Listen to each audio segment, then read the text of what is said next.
Aduh. Halo, tes malam Pak Bi. Halo, selamat malam, kayak Halo, malam Pak. Iwan. Apa kabar Pak? Ya, Sehat Pak? baik, alhamdulillah Udah, sehat. udah lama nih nggak main ke tempat Pak Bi.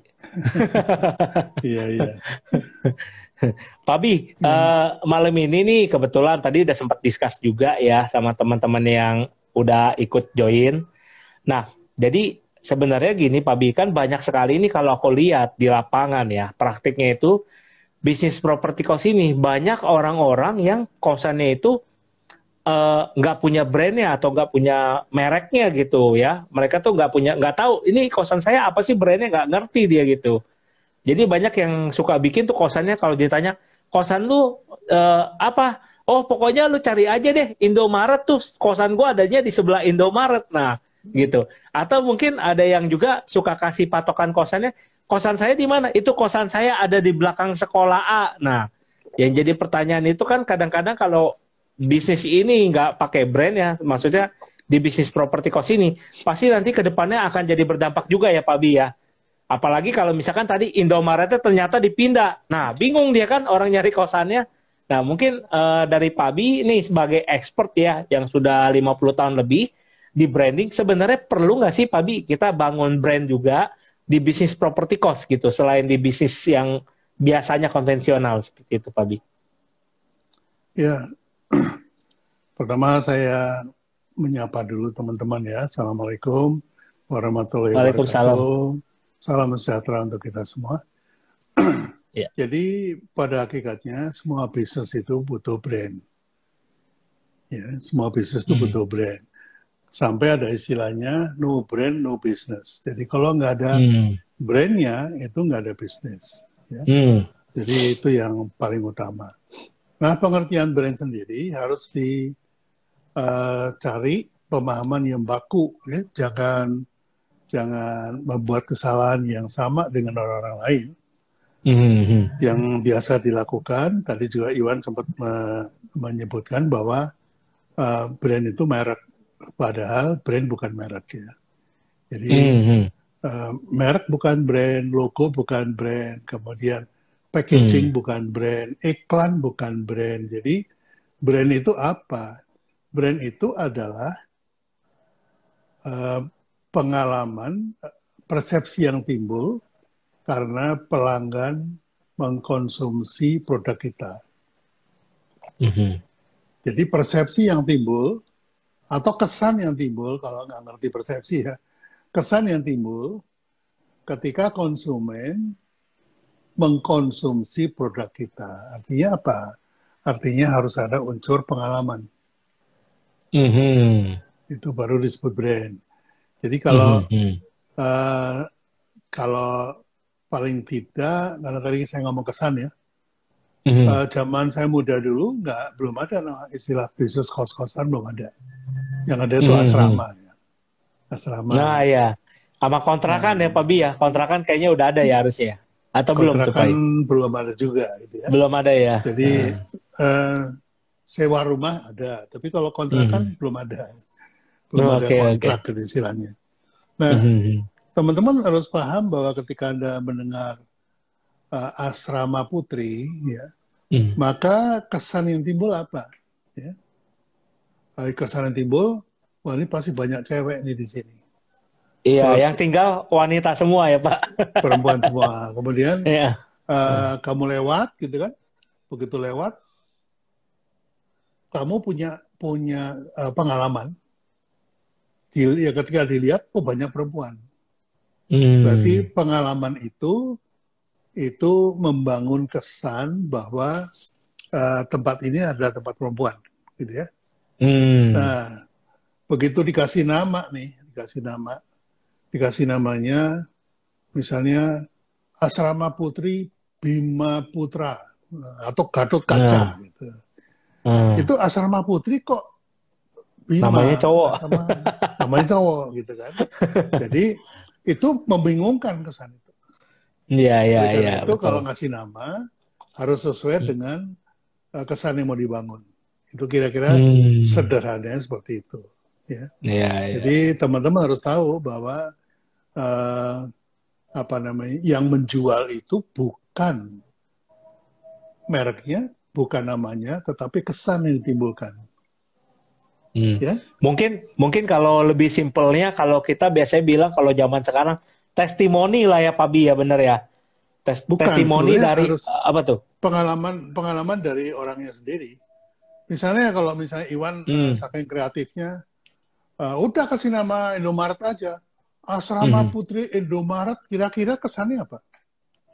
Minimarket Pak, mau belanja, Eh, toko bukan kelontong tempat ya. bukan tempat tidur, tempat istirahat, tapi Ya. Toko tempat kelontong, kelontong di toko situ. kelontong. Jadi Iya, iya. pentingnya itu yang dibangun adalah itu. Jadi Hmm. apa namanya, yang harus diperhatikan itu. Ya.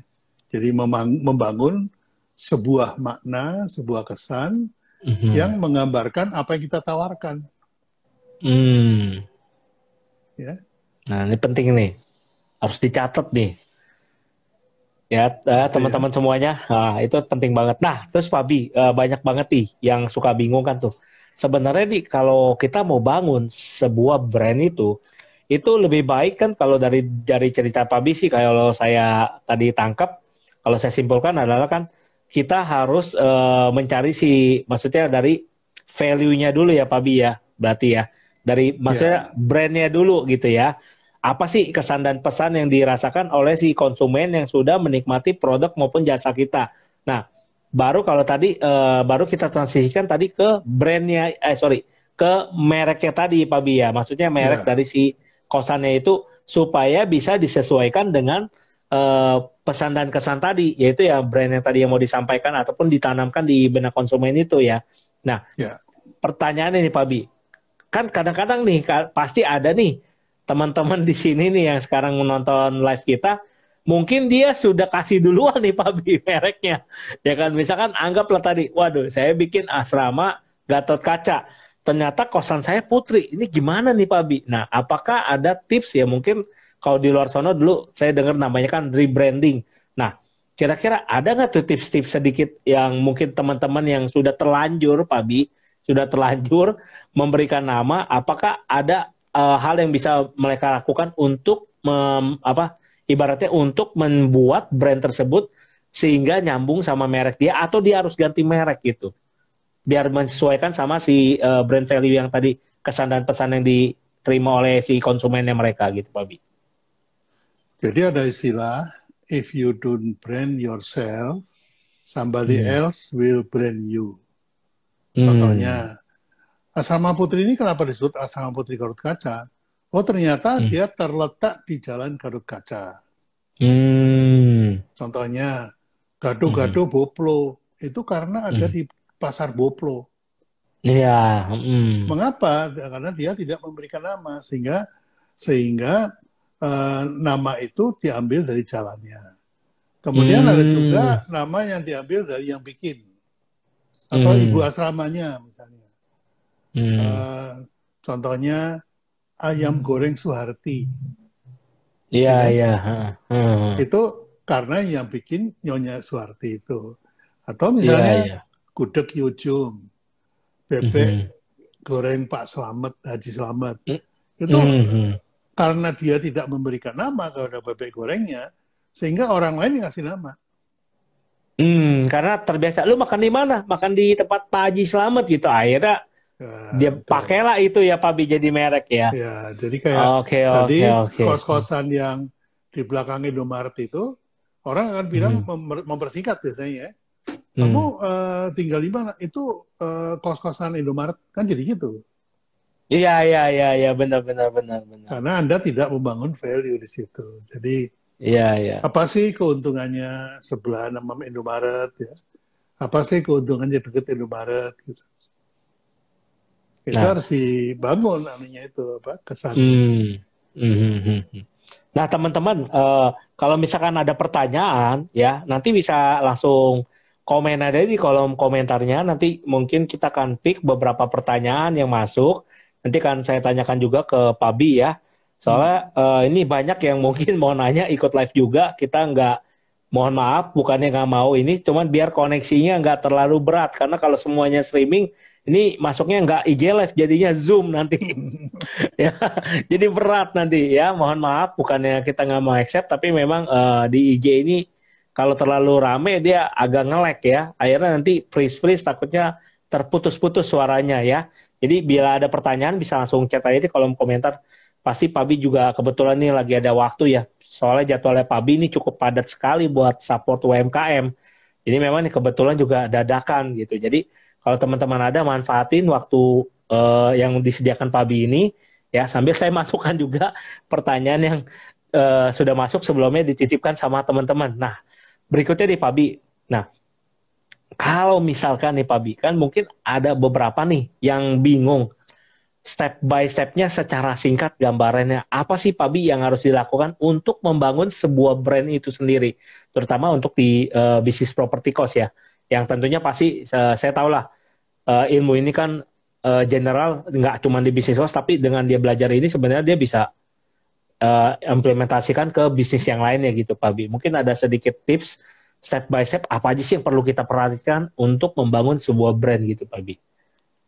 Ya, sebenarnya kalau teman-teman yang muda-muda ya khususnya itu cenderung menggampangkan persoalan. Jadi kenapa sih bikin business cost gitu ya? Business cost-kosan. Wah itu cuannya enak itu, karena setiap bulan pasti bayar kan gitu. Jadi kalau udah penuh, wah cuannya enak nih. Jadi mikirnya itu cuma cuannya aja. Padahal biaya kos itu ongkos dari kos itu, ongkos sewa lah ya, itu masih harus dikurangi dengan HPP-nya. Jadi betul. Entah itu depresiasi dari gedungnya, entah itu pemeliharaan tempatnya, ya, bayar penjaganya, bayar pembantunya, bayar satpam, itu kan ada kosnya ya. Sehingga betul. Kadang-kadang yang di jumlah itu hanya pendapatan dari kotor. Dari Iya, 20 kamar, masing-masing 2,5 juta. Wah, gua dapat dapat 50 juta. nih. 50 juta setiap bulan gitu kan. Iya, Udah, terus betul. dia spend 45 juta. Dia lupa bahwa ada cost yang ya harus dibayar gitu. Nah, ini seringkali teman-teman harus tahu bedanya antara cuan dengan profit ya. Karena profit ya, benar, itu Pak. sudah net ya, jadi harus nah, supaya orang itu mau menggunakan atau cost di tempat kita harus punya daya tarik ya. Yang kalau saya kasih istilah magnet. Nah, magnet transaksinya itu apa? Ya, misalnya ini rumah kos yang dikelola oleh mantan putri Indonesia. Nilai tambah. Ada satu ini kan, lu kenapa kos di situ sih? Soalnya ibu kosnya kan putri Indonesia. Gitu. Cantik meskipun, ya. Banyak kan cantik gitu ya. Putri Indonesia meskipun putri Indonesia tahun 60-an, jadi udah nenek-nenek. Tapi kesan yang timbulkan putri Indonesia ya pastinya cantik, pinter gitu ya. Iya. Gitu ya. Jadi brand itu ya tadi itu kesan yang ditimbulkan tadi. Atau misalnya rumah kos mantu presiden, nah itu kan kesannya beda gitu, pasti aman lah, nggak diganggu lah sama satpol pp kayak gitu. Ya, jadi ini adalah hal-hal yang harus dipikirkan ketika kita mau melakukan branding ya. Nah, teman-teman harus tahu bahwa apa sih bedanya antara brand sama branding. Ini yang saya sering temui di lapangan. Pertanyaannya itu seringkali jungkir balik ya, antara ini nanya brand atau nanya branding gitu. Nah, gambarannya begini. Kalau teman-teman itu main basket ya, itu Anda lempar bola ke tembok aja, itu pasti mantul kan? Iya. Kalau lempar ke arah kiri, mantulnya ke kiri. Lempar ke arah kanan, mantulnya ke kanan. Itu artinya apa? Kontrol itu di tangan Anda. Nah, lemparan ini disebut stimulan. Ya. Atau kalau bahasa awamnya umpan. Dipancing Pancingan pakai ya Pak. umpan. Ya. Nah, pantulan itu disebut persepsi atau kesan. Jadi dengan umpan apa, menghasilkan kesan apa. Menghasilkan persepsi apa. Jadi kalau contohnya, kalau saya mau dipersepsikan sebagai orang yang ramah, maka umpan saya itu senyum. Dengan senyum, saya akan dipersepsi sebagai orang yang ramah. Nah, kalau senyum itu saya pakai untuk alat branding, maka saya membranding diri saya dengan senyum. Nah, hasilnya, persepsinya, kesannya, itu brand saya adalah orang yang ramah. Jadi dengan branding senyum, brand saya adalah orang yang ramah. Gitu. Nah, alat untuk nge-branding ini nggak cuma senyum ya, banyak sekali. Termasuk merek, termasuk logo, itu kan tadi Asrama Putri Garut Kaca, itu kan kesannya maco gitu ya. Iya, karena betul. brandingnya pakai Gatot Garut Kaca. Kaca, akhirnya brandnya yang keluar adalah maco. Iya. Oh, berarti ini ceweknya nih tomboy semua nih di sini. Ya. Jadi itu apa namanya pengertian tentang branding sama brand ya. Jadi jangan berpikir ini dulu Balik step by stepnya bikin, tapi yang paling penting kita tahu dulu nih bedanya branding sama brand ya. Iya. Karena gunanya brand itu apa? Brand itu harus duduk manis di benak konsumen. Loh, kenapa, Papi? Bedanya apa? Kalau marketing, itu yang dihitung berapa jumlah orang yang akan kos di tempat kita. Itu marketing. Prospek ya, Pak Bi ya, gampangnya ya. Prospek kalau orang. Iya, bahasa awam ya. Bahasa sellingnya prospek. Nah, karena prospek itu adalah target market yang punya keinginan dan kemauan yang sama, dan kemampuan bayar yang sama. Disebutnya prospek. Orang branding, itu yang dipikirin bukan cuma orang, tapi di dalam kepala konsumen, itu ada berapa merek, pesaingnya ada berapa merek. Gitu. Nah, kalau kategori sejenis, itu maksimum yang diingat oleh konsumen itu cuma 7 merek. Itu namanya evoke list. Jadi itu 7 merek. Contohnya kalau saya sama Iwan misalkan, kamu tahu ini kan mie instan ya? Iya. Ada berapa merek? Kayaknya cuma ingat 5, Pak Bi, yang sering lihat aja. Apa aja contohnya? Indomie, Sarimi, mie sedap ya. Terus mie Gaga, mie ABC. Ada lagi? Udah, Samyang lah. Satu lagi Samyang dah, Pak Bi. Itu yang lagi ngetren tuh. Udah, jadi sisanya nggak tahu kayaknya. Padahal banyak kayaknya. Yang disebut pertama itulah yang disebut top of mind. Oh, iya.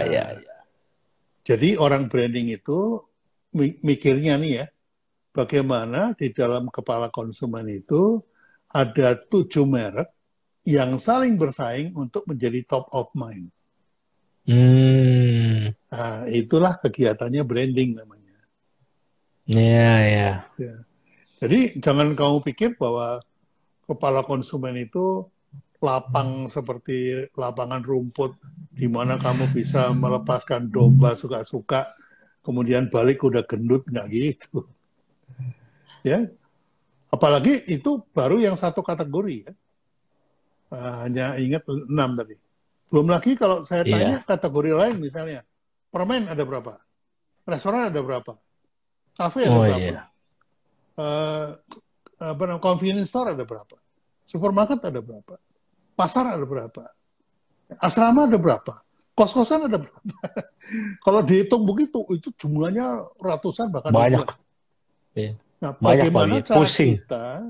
bagaimana cara kita bisa masuk menerobos begitu banyak merek untuk duduk manis dan diingat. Ya, contohnya kalau saya tanya, Kopiko itu saingannya siapa? Nggak ada kayaknya Pak Bi ya. Nah, itu dia. Ada permen apa? Kayaknya ada deh, tapi kita nggak. Kayaknya dulu pernah ada apa Espericio atau apa gitu ya dulu ya. Kayaknya Ya. dulu sempat ada Jadi, kan saingannya sekali. nah, itu Hmm. adalah cara branding yang benar. Karena apa? Dia tidak hanya masuk ke dalam kategori kos-kosan, Hmm. ya, dalam kategori permen, tapi dia Hmm. menciptakan kategori baru dari permen itu. Hmm. Itu baru cara branding yang benar. Nah, Hmm. kalau step by step-nya diceritain di sini, akan panjang sekali, gitu, karena ada 15 Iya, iya. langkah. 15 Iya, iya. langkah yang kebetulan Iwan sendiri belum ikut kan, jadi mungkin kalau Belum, saya belum, belum. jelasin Yang juga itu kamu belum. nggak ngerti. Iya, yang itu baru. Saya belum ikut yang itu, Pak Bi. Nanti Iya, boleh iya, ikut. iya. Iya. Pak Bi, ini udah ada beberapa pertanyaan yang masuk nih. Saya bacakan ya, Pak Bi ya. Hmm. Nah, yang pertama nih pertanyaannya. Saya punya kos-kosan. Saya kasih brandnya itu sesuai dengan jumlah kamar katanya. Kira-kira mindsetnya saya salah nggak sih sebenarnya kalau seperti itu? Mungkin maksudnya gini, kamar kosnya ada 20, jadi dia kasih nih kamar kos 20 dah biar orang tahu di situ kamar kosnya ada 20. Mungkin kayak gitu kali Pak Bi. Menurut Ya. menurut Pak Bi gimana? Gimana tuh? Mungkin ada insight Pak Bi. Kalau Itu seperti itu. bisa aja. Tapi saya lebih bicara kepada makna transaksi ya. Jadi Hmm. eh, bisa jadi itu akan menarik bagi orang yang fokusnya kepada produknya. Ya. Hmm. Jadi jumlahnya udah 20. Terus Hmm. ya udah 20. Terus ya 20 aja udah gitu. Hmm. Padahal sebetulnya kalau udah pertimbangan fisik, itu yang membuat orang itu tertarik dan kemudian bertransaksi itu kamarnya 20. Ada AC-nya enggak? Ada tempat Hmm. tidurnya enggak? Ada kasurnya Hmm. enggak? Toiletnya di dalam atau di luar? Hmm. Campur enggak Fasilitas ya. laki-perempuan? Nah, justru sama. Hmm. Ya. Hmm. Mobil bisa masuk enggak? Berapa tempat Ya, parkirnya? Jadi begitu. Karena apa? Fisik. iya, Karena iya, fisik. betul. Iya, iya. Ya. Jadinya akan diadu lagi dengan kompetitor, ibaratnya dilihat lagi secara fisik lagi ya Pak Bi. Kamu nggak ada kamar mandinya, yang ini kamar Iya. mandinya di dalam. Jadinya seperti itu ya Pak Bi ya. Oke. Ya, itu kalau kita bicara fitur ya. Nah, kalau Mhm. kita bicara image pun, kamar kos 20 kamar, itu kalah loh sama yang 25 kamar. Hmm. Kalah lagi sama yang 30 kamar. Mhm. Bahkan kalah sama yang 21 kamar. Ya. Jadi kalau kita kasih nama pakai angka, itu memang mudah ditaklukkan. Benar. Nah ini kayaknya kalau menurut saya ini mispersepsi nih. Tapi nggak tahu ya. Coba kita tanya Pak Bi. Ini ada pertanyaan masuk Pak Bi. Nama brand saya kebetulan sama dengan punya orang lain. Nah, pas saya lihat di Google, nama brand tersebut sudah menjadi punya PT. Ya, maksudnya punya PT. Nah, sedangkan saya masih UMKM gitu. Terus, Ya. apakah saya harus ganti nama, kata dia, Pak Bi. Nah, Uh, kayaknya ini misleading yang tadi, Pak Bi, antara merek dengan brand tadi kayaknya sepertinya. Kalau mau cepat dapat duit, gini, nama kamu hakikan dulu. Bayar Iya, 2-3 paten kan. juta, begitu paten udah di tangan, kamu tuntut tuh PT suruh ganti nama. Iya, betul. Dapat Gitu. 500 juta. Nah, jual aja nama apa namanya? Kamu ganti nama Brand. aja, namanya dijual. Udah Iya, dapat duit langsung. daftar aki murah kok sekarang, kalau kerjaan sendiri malah lebih murah. Kalau nggak mau ribet sih pakai itu ya, Ya jasa. kalau resminya 2 juta, Uh, bayar jasanya 1 juta, jadi 3 juta. Udah iya, gitu aja. iya. Nah ini ada pertanyaan lagi nih. Ini cukup menarik nih.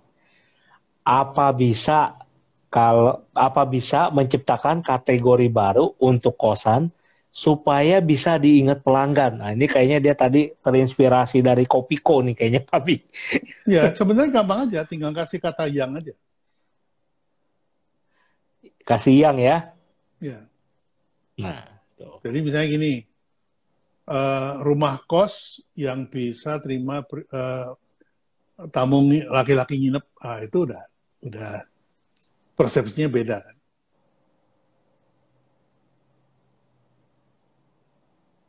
Iya. Ini kok masuknya jadi pertanyaannya persaingan kuliner ayam goreng kayaknya beda topik nih. Nggak usah dibacain kok nanyanya. Iya, ini saya skip kayaknya. Ya, Oh, ini gini. Ini ada pertanyaan yang cukup bagus nih, Pak Babi. Bagaimana caranya kita bisa menjaring branding yang fleksibel? Misalkan nih, saya mau bikin branding untuk anak sekolahan, terus untuk kuliah dan pekerja. Mungkin maksudnya ini adalah gimana nih supaya mungkin kalau saya nangkepnya nih ya, mungkin satu brand ini gimana supaya bisa diingat sama konsumen yang di level anak sekolah, pekerja maupun yang kuliahan, mungkin kayak gitu kali Pak Bi. Ini kayaknya dia segmen marketnya luas kayaknya nih mungkin. Jadi dia maunya ya, kalau bisa nih satu brand ini diingat semua kayak mungkin kayak kayak kayak Indomie kali ya Pak Bi ya. Semua orang menikmati. Kalau ditanya mie instan Indomie ingat ya. ya. Tapi Indomie tetap nggak buat semua orang. Karena Iya Indomie iya itu iya. seleraku kan. Iya betul. Jadi Ini ku seleraku. masih ku kan. Ku itu berarti Iya iya. selera gue. Kalau Pribadi. lu mau pakai yang lain terserah lo kan gitu. Iya iya. Nah itu gimana tuh Pak Bi? Implementasinya tuh kalau di bisnis kos Gampang tuh. aja. Rumah kos yang karier sukses. Sudah. Wah tuh. Ya, semoga-moga bisa menjawab ya itu ya, Bro Steffi. Nih,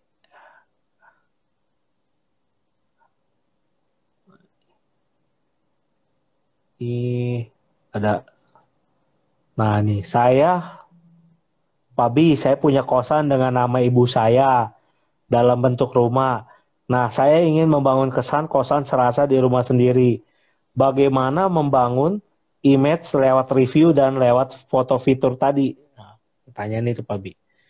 Ini Saya kayaknya tanya, mewariskan kali ya. saya tanya dulu ya. Ah, Eh, Membangun brand itu kan membangun kepercayaan kan. ya, Jadi ya. menurut Steve Jobs, brand is simply trust. Jadi Hmm, brand itu adalah sebuah kepercayaan. Tinggal hmm, pertanyaannya, orang masuk ke rumah kos itu percaya sama produknya atau percaya sama pengelolanya. hmm, Kalau percaya sama produknya, bahkan kamu bilang bahwa kita luasnya 8 kali 4 meter kamarnya, kamar mandi hmm, di dalam, AC sentral, kemudian apa namanya, eh, tidak banjir. Nah, itu fokus kepada produknya. hmm, Tapi kalau fokus kepada pengelolanya, ya tadi, ini rumah kos anak presiden. Nah, udah, hmm. percayanya sama anak presiden, kan gitu. Iya, iya, iya. Sama si pengelolanya, pemiliknya ya, Pak Bi ya. Nah, sekarang pakai nama ibunya itu, apakah ibunya sudah terkenal sebagai pengelola kos, Hmm, atau ya sekedar nama aja gitu. Itu mesti hmm, dibangun gitu. hmm, hmm, hmm, hmm. Ya, moga-moga menjawab juga ya. Nah, Pak Bi, kira-kira nih, kalau misalkan tadi kan Pak Bi bilang kalau mau step by step-nya tuh ada 15 ya langkahnya. Saya juga belum ikut tuh, yang baru kayaknya tuh.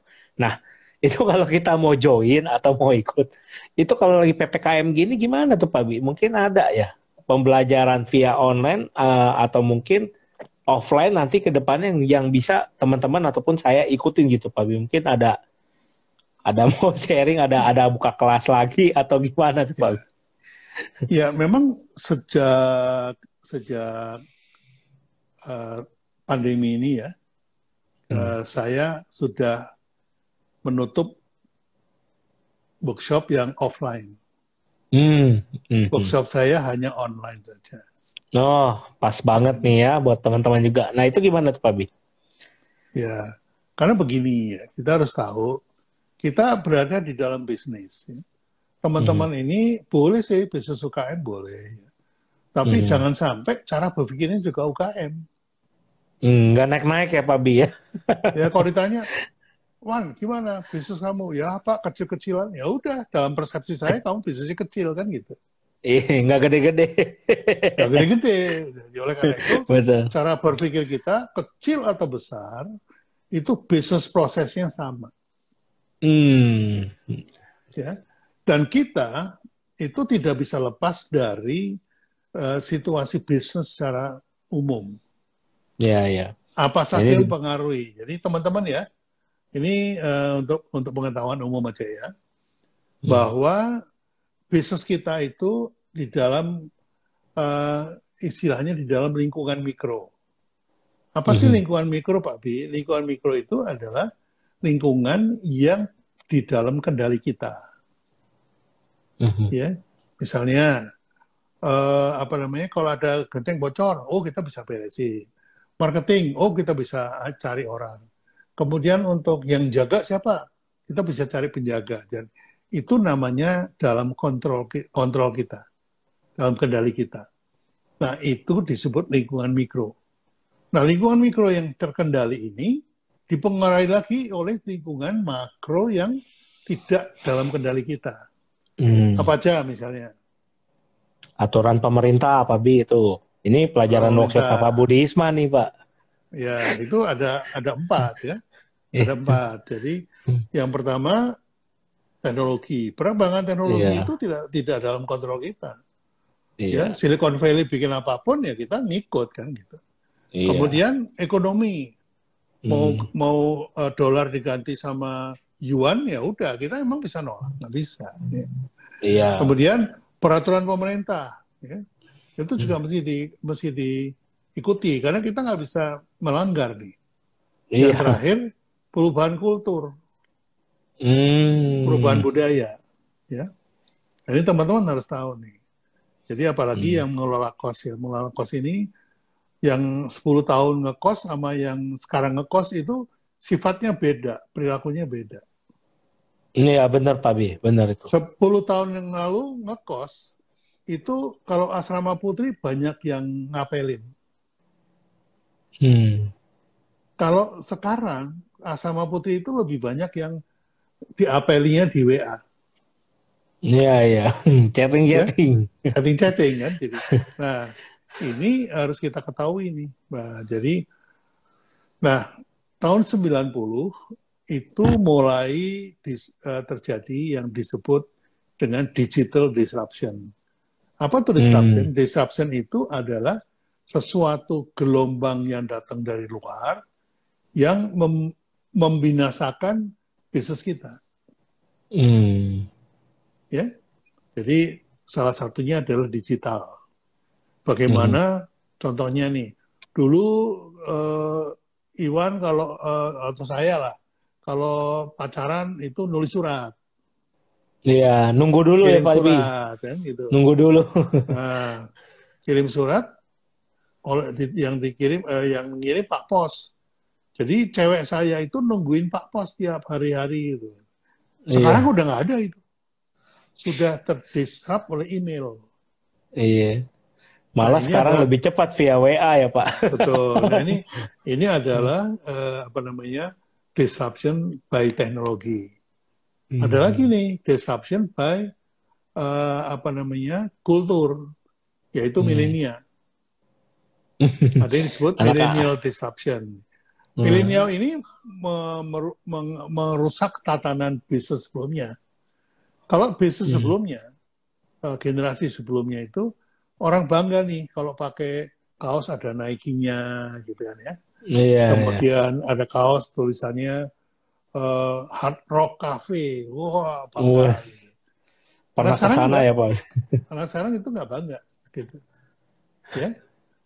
Jadi ini yang paling mendisrupt dari milenial ini adalah people recommendation. Jadi direkomendasi oleh teman. Walaupun mereknya besar, iklannya habis miliaran, kalau temannya bilang, jangan lo beli dah, pengalaman pahit. Nah, itulah yang disebut kemudian influencer. Lahirnya Yes. influencer ini karena terjadinya millennial disruption. Ya. Sehingga kalau Anda mau tempat kos itu Anda itu penuh, orang yang ngekos di tempat Anda itu suruh posting. Enaknya ngekos di sini apa gitu. Ya. Dan itu kalau di repost itu akan menjadi evangelis gitu ya. Nah, itu perkara lain, nanti kita bahas. Nah, yang ketiga, disruption ketiga itu adalah pandemic disruption. Adanya COVID-19 membuat atau membinasakan hampir semua sektor bisnis. Iya. Karena apa? Untuk mencegah pandemik, pemerintah melakukan pembatasan traffic. Ya. Pada pembatasan online traffic ya. Offline traffic. Offline. Ya. Padahal bisnis kita rata-rata mengandalkan offline traffic. Kaki lima, kemudian UKM, warung, segala macam. Itu adalah bisnis yang mengandalkan offline traffic. Sama dengan rumah kos. Rumah kos ini bisnisnya mengandalkan traffic. Ya. Mengandalkan offline traffic orang keluar masuk nih. Karena kos, ntar bulan ini habis, dia keluar, ganti lagi masuk orang baru. Nah, jadi secara nature, business cost ini memang offline traffic yang saat ini didisrupt oleh pandemi. Nggak boleh kumpul-kumpul, ya, kayak gitu. Jadi, iya, betul. ini yang paling berat adalah teman-teman cost ini menghadapi pandemic disruption. Ya, yang tadinya itu bisa bikin event lah, apa segala macam, itu nggak bisa karena sekarang semuanya pindah ke online. Nah, saya menyadari bahwa pandemic disruption ini akan lama. Yang namanya COVID akan berseri-seri. Iya benar Pak Bi. Ini aja udah berarti seri keempat kayaknya. Nah, udah ganti varian belum? Kuliah pun juga nanti lewat online. Jadi kalau saya nih tidak berharap COVID akan hilang dalam waktu dekat. Oleh karena itu, semua bisnis saya langsung saya nolkan. Oh, tadinya itu workshopnya offline, ketemu klien juga offline, production juga offline. Sekarang semuanya saya nolkan, saya tutup, saya pindah ke online. Kita dimulai dengan nol, mulai dari nol. Jadi transisi ini memang, ya Pak Bi ya? Memang betul bisnis cost ini bagaimana kemudian ini dijadikan sesuatu yang sifatnya online. Orang kalau udah masuk ke dalam kamar kos, ya udah dia nggak akan pindah-pindah. Nah kalau Anda perhatikan banyak orang-orang yang kemudian menyediakan mengubah kos-kosannya sesuai dengan zamannya. Ya. Karena sekarang itu kalau orang suspek COVID atau positif COVID, sementara rumahnya itu keluarganya banyak, kamarnya cuma 3, keluarganya ada 10, kan pasti nggak bisa dia isoman di apa namanya di kamar sendiri kan nggak bisa. Iya. Dia harus cari kamar di luar. Ya, makanya banyak kemudian hotel yang menerima isoman. Jadi orang nginep di hotel bukan untuk bekerja atau liburan gitu ya. Tapi karena isoman. Dan itu ada hotel yang memang menyediakan tempat isoman. Iya benar Pak. Barangkali saya nggak tahu nih. Kalau memang punya keahlian, punya niatan untuk menghidupkan sewa kamarnya ini, jadikan aja. Ini kos untuk isoman. Nah, itu buat tips juga tuh buat yang tadi bilang. Begitu masuk, nggak keluar lagi. Ya, dikasih wifi yang kenceng, supaya dia bisa menggunakan Aktivitas ya Pak Bi ya. aktivitas Hmm. online. Dan Hmm. semuanya di-supply. Makanan Iya. di-supply, kemudian dikasih setiap hari itu kamarnya apa Dispek, tuh nih? dispekan, Ya, dispekan tuh. di di diinspektan gitu ya. Ah. Jadi ini adalah cara bertahan di dalam keadaan seperti sekarang. Salah Hmm. satunya itu. Mungkin ada yang lain lagi gitu ya. Mhm. Gitu. Nah, tuh udah banyak banget tuh informasinya tuh. Nah, waktu juga makin ini. Nah, ini pertanyaan terakhir nih Pak Bi ya. Pak Bi, seberapa penting tagline dan dalam sebuah brand? Nah, itu dia nanya. Penting nggak sih Pak Bi kita harus bikin tagline dalam sebuah brand? Nah, ini pertanyaannya bagus banget ya. Ya, saya kembali kepada jumlah merek yang ada di kepala konsumen. Mhm. Ya, bayangin kalau Anda ngantri tiket gitu ya, bioskop, Hmm. itu yang ngantri ribuan. Gimana caranya Anda bisa langsung dapat tiket di depan? Ya, Hmm. caranya satu, Anda harus berbeda. Hmm. Anda harus berbeda. Nah, perbedaannya itulah kemudian disampaikan lewat tagline. Hmm. Berapa penting untuk membuat brand tagline itu penting sekali. Hmm. Penting sekali. Contohnya, eh, Bung Karno itu, kalau kamu ketik di Google, Bung Karno yang keluar adalah proklamator. Ya. Ya. Nah, kamu ketik proklamator, yang keluar adalah Bung Karno. Hmm. Nah, proklamator ini adalah value dari Bung Karno. Hmm. Sehingga kalau kamu bikin kalimat dengan proklamator, berarti kamu membuat tagline buat Bung Karno. Misalnya, Bung Karno, sang proklamator. Jadi di Hmm. tagline. Tapi Hmm. mengusung value-nya Bung Karno. Ya. Hmm. Kalau kamu ketik misalnya Subiakto, yang keluar apa? Praktisi Brand. brand 50 tahun. Ya. Itu tagline-nya Pak B. Ketik praktisi Hmm. brand 50 tahun, yang keluar Subiakto. Hmm. Itu baru gunanya tagline itu adalah untuk meninggalkan jejak digital, sehingga di dunia digital itu nyarinya gampang. Hmm. Gitu.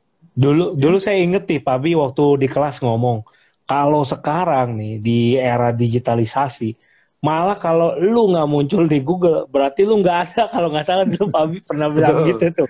Saya Jadi inget tuh coba waktu deh di kelas. teman-teman. Coba sekarang diketik Kalau namanya. Ada diketik nggak di namanya Google? nggak normal, berarti Kalau namanya nggak nggak ada. normal, Lu nggak berarti ada, Anda berarti dianggap almarhum udah. nggak ada. Berarti saya inget tuh di kelas waktu itu Pak Bi ngomong gitu. Iya, betul.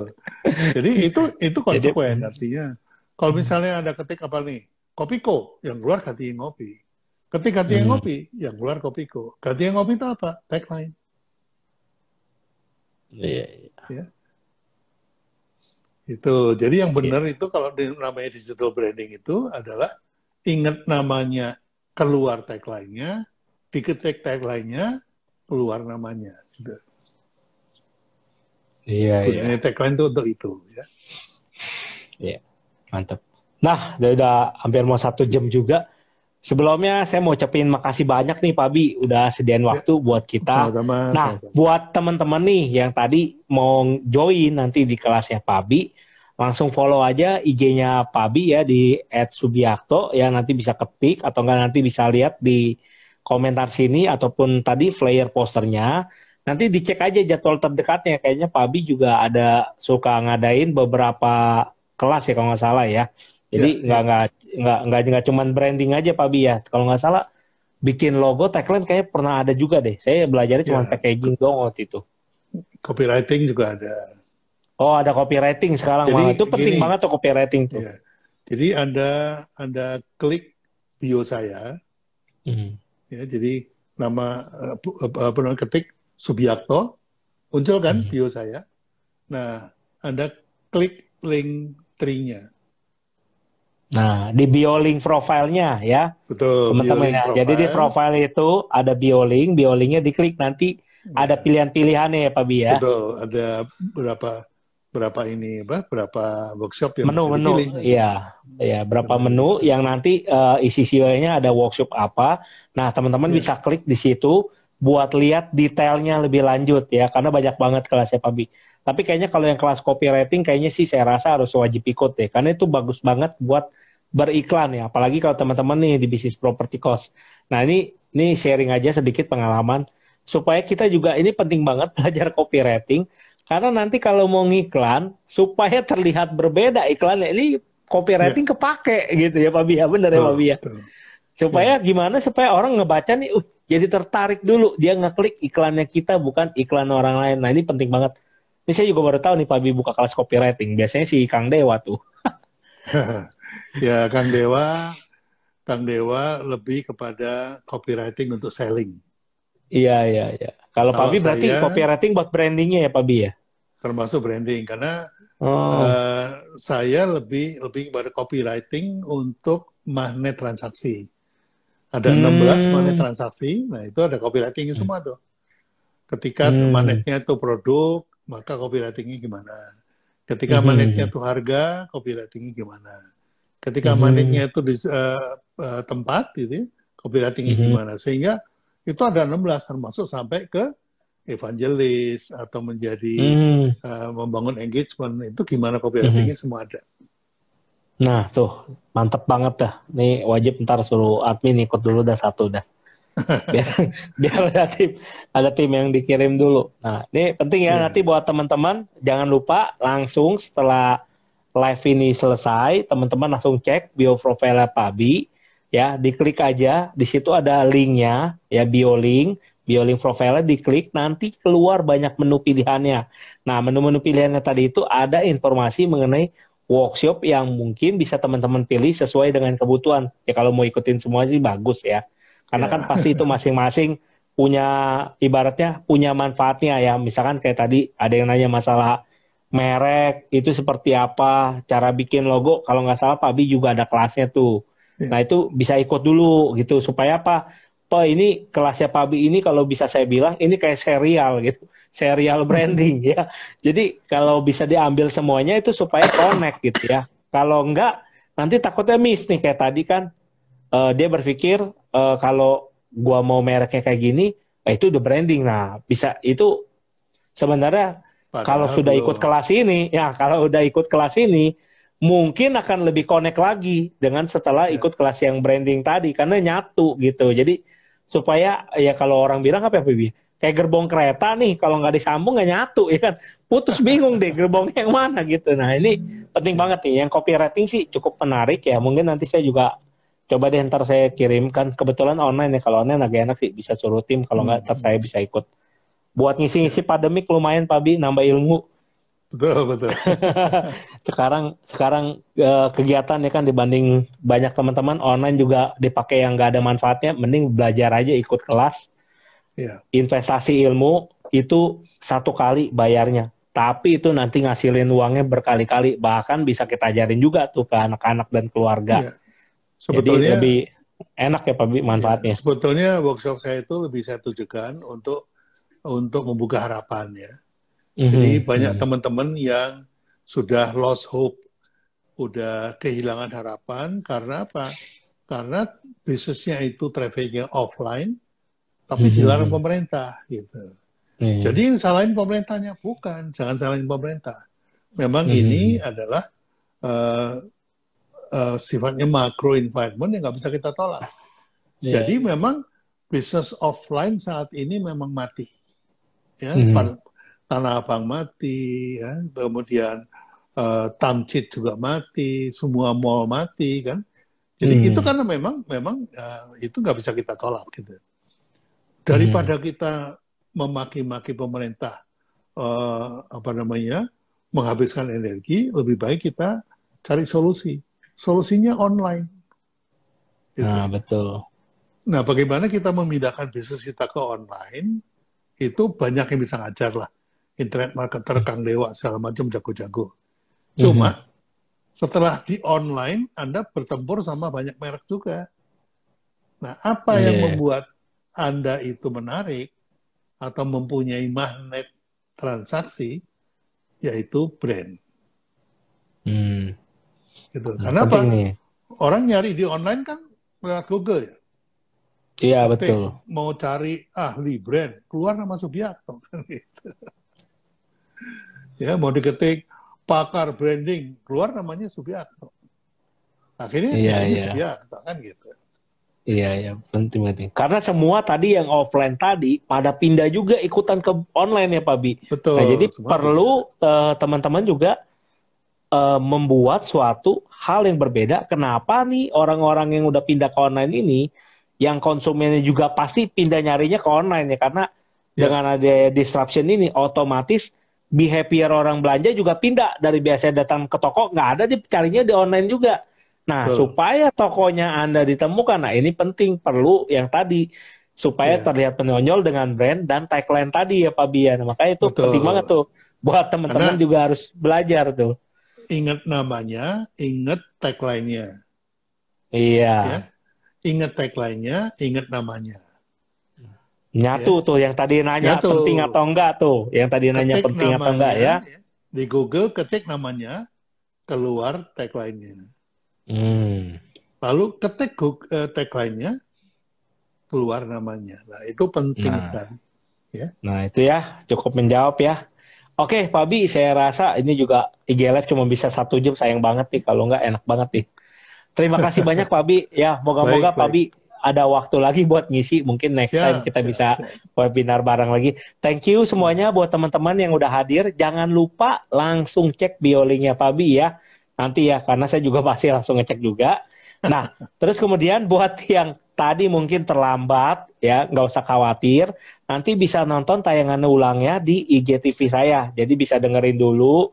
Nah, kalau udah selesai dengerin, jangan lupa kepoin IG-nya Pak Bi, karena kontennya banyak banget manfaat sama ilmunya. Oke, sekian dari saya, Iwan Kenrianto. Ya, sampai jumpa di webinar berikutnya. Dan tentunya kita juga berharap Pak Bi juga akan mengisi di webinar berikutnya. Sampai jumpa teman-teman semuanya. Thank you. See you. Thank you Pak Bi ya. Sehat selalu. Assalamualaikum warahmatullahi wabarakatuh. Waalaikumsalam warahmatullahi wabarakatuh.